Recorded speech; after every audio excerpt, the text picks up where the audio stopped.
speak English.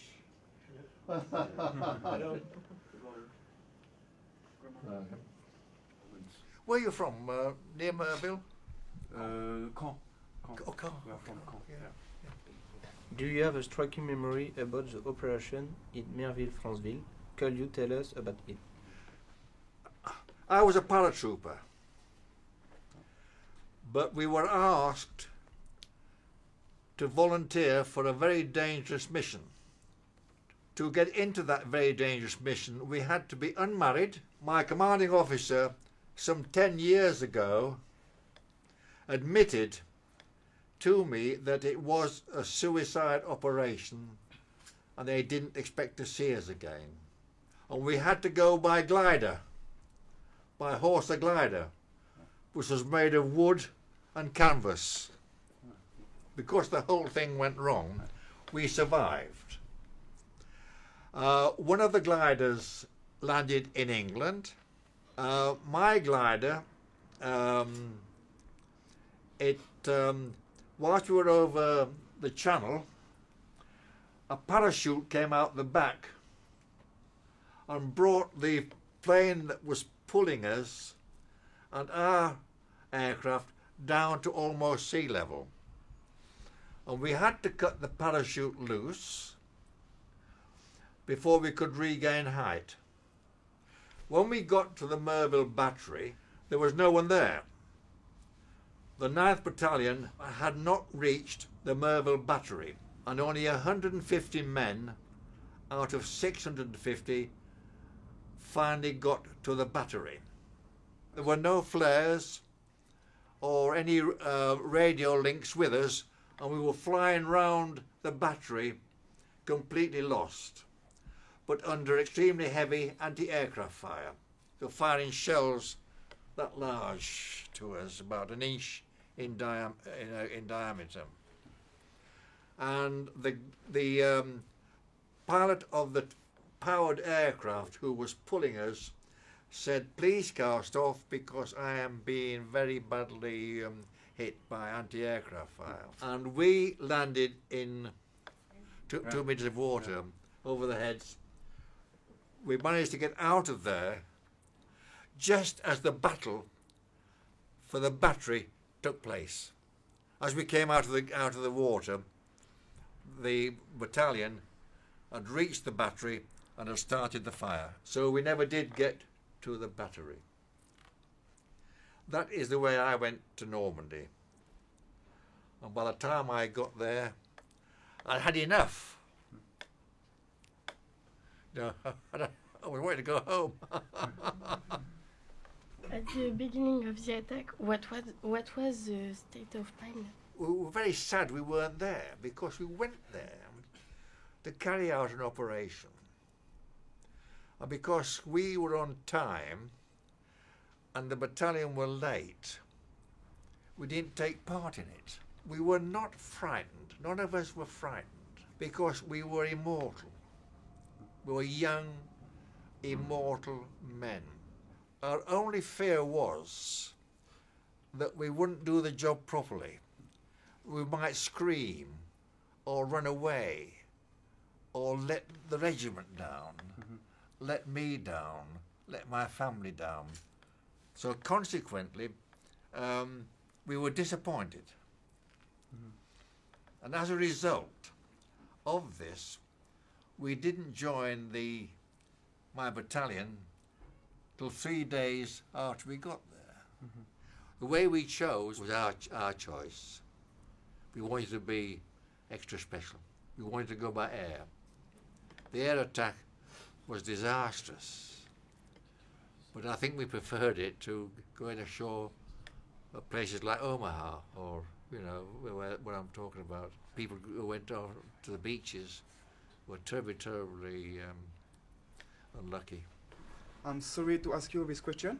During the conflict, did you have to kill other enemies? If you did, what was your feeling? I had to shoot at people and kill them, but it was either killing them or they killed me. Yeah. And one of the things that did happen, you might find that if you were having a firefight with the enemy, and you saw some running away, you went for them, because they would probably meet you on. Last week we met Mike Woodcock, Yeah. and he gave us this photography. I'm not on there. That time I was in another company. Now the dog. The whole of the area was flooded. Rommel had opened the gates of the River Deves, and the dog and his handler landed in the water. And several people got together, so there were about 22 people now making their way towards the coast, towards the rendezvous, and the dog. And shortly afterwards, they were attacked from the air. And everyone was killed, including the dog. And who killed them? The Royal Air Force. The mother of the dog handler didn't know where he was, nor did we. We hadn't seen him from that day, the day we took off. And when we got to Beauzeville, there were 3 filled-in bomb craters. And on the top of one was a radio set which was carried on the back, and it was stuck to the ground. We couldn't move it. So we started to dig round this radio set, and he was still on the back of a sailor. And underneath the sailor was a dog handler, and underneath the dog handler was a dog. And we unearthed about 20 bodies, and they're all so badly decomposed. I can't tell you how badly decomposed they were after 13 weeks in the ground. And we identified 13 of them by documents, by one man's military watch. The dog handler had a special fighting knife, but we had to go down the rest of them into the rib cage with pencils and feel the dog tags and pull the dog tags out, wipe them with no gloves, no barrier creams, clean them off and identify them like this. A lot of bodies were welded together. Do you understand me? They were welded together, and we couldn't part them. And the dog is in the Ranville Cemetery as a dog handler, and people I know are in from that time. But I don't want to upset you, but the smell of death was on us the whole time. And we washed our hands in petrol. We didn't take it away. And it was on our clothes, on our hands. No one would come near us. 10 days later, I arrived home to my mother. And the first thing she said was, "What is that dreadful smell?"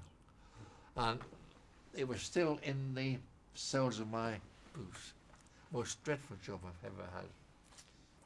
So we were able to tell his mother that we'd found him. What were your thoughts on the German people at that time? Were you aware about what was really happening in Nazi regime? We were rather disturbed because we knew what the Germans were doing and how they were taking over the lowlands, and they were carrying out a terror campaign. And we were very much aware that the Jewish people were being very badly treated.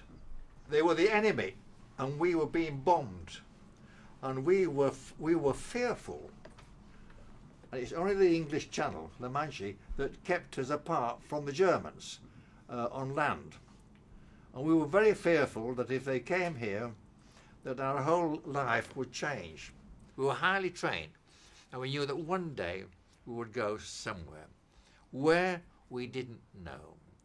We thought maybe Calais, or maybe even further into Europe. And we knew we had to go, and it was no surprise to us. It was no surprise to us. And when it came, we thought, here we are. It's come. The time has come. And we went and did it. And, you know, there was a lot of people killed and a lot of families bereaved. But we knew we had to do it. If we wanted peace, we knew that we had to go to war. What impact has D-Day had on your life? I went in as a boy of 19. I came out a man. Changed my life. I was mature. Yeah. It made me a man. Yeah. And a very proud man. And it influenced my life. Some people who live such events try to forget. No.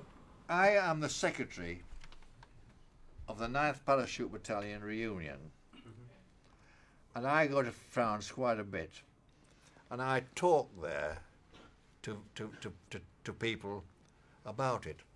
And I went there one year to talk to the officer cadets at Sancerre. Is it Sancerre? Saint-Cyr. Yep. And I went there to talk to them. And I've been several times. And I've spoken so many times about this. I've got my own script. But it's memory. My memory is very, very good.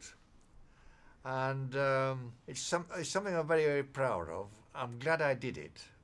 I'm very pleased that I did it. I'm delighted that people want to know.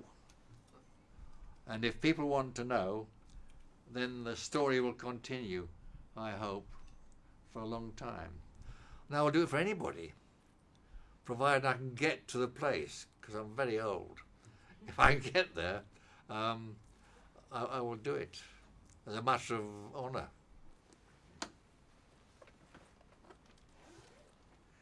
Can someone tell me what this is? The Legion d'honneur. It's a French medal.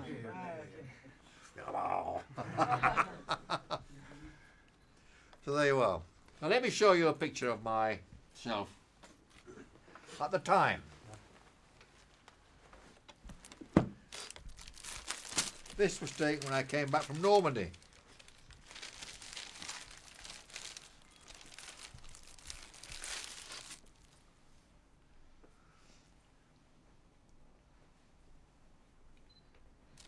Does anybody want one?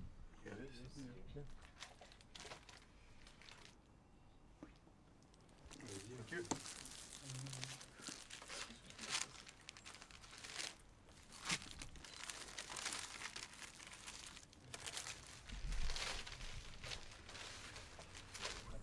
It was a great honor to Not at all. speak with you.